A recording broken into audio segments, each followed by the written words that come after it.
যদি সিটার হাত দিয়ে না বেলে সিটার মেশিন দিয়ে বলতাম, সিটার মেশিনে একদম সমান দিয়ে চাপ দিয়ে বেলে। হ্যাঁ, ও সিটার মেশিন কি আলাদা এটা? সিটার মেশিনের দাম আছে মানে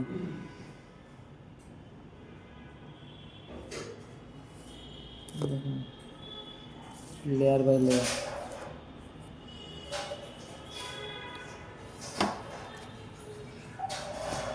এখানে এই জিনিসটা বুঝে হাঁটলে পরে মিডল বরাবর হাঁটবো যখন আপনি ইন্টারভিউ নেবো, ধরেন আপনি হুসেন মারানকে দেখছেন শব্দ করে এইভাবে, তার মানে কি লেয়ার পড়ছে? হ্যাঁ, না না এইরকম শব্দ করতে হইব, তখন কাটবো তারপরে ভিতরে একদম জাল জালের মতো হইতে হইব ওই যে। হ্যাঁ এই যেরকম থাকে। হ্যাঁ, এটা পারফেক্ট হয়েছে। যদি এরকম জাল জাল না হয় আপনার কোশ্চেন হইল না। ঠিক আছে, বুঝছেন হিসাবটা এখন? হ্যাঁ এটা পারফেক্ট হয়েছে এটা। আর হুসেন বাড়ি হইব না কিন্তু একদম পাতলা হইব, এই যে দূরে দেখেন। এটা হয়েছে। যদি জাল জাল না হয় আমার কথা কাজে বাইরে গেলে মিলাই নিয়েন, যদি জাল জাল না হয় একদম বাড়ি থাকবো, এটা একদম বাড়ি, হাতও লইলে মনে হবে 1/2 কেজি একটা।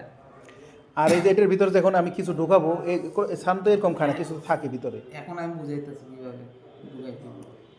এখন আমি কিটে দেখাই, যখন আমার এরকম হইতো না, ওনের সিস্টেম রয়েছে এরকম, যদি না হয় বাবু তোমার এটা হয় না।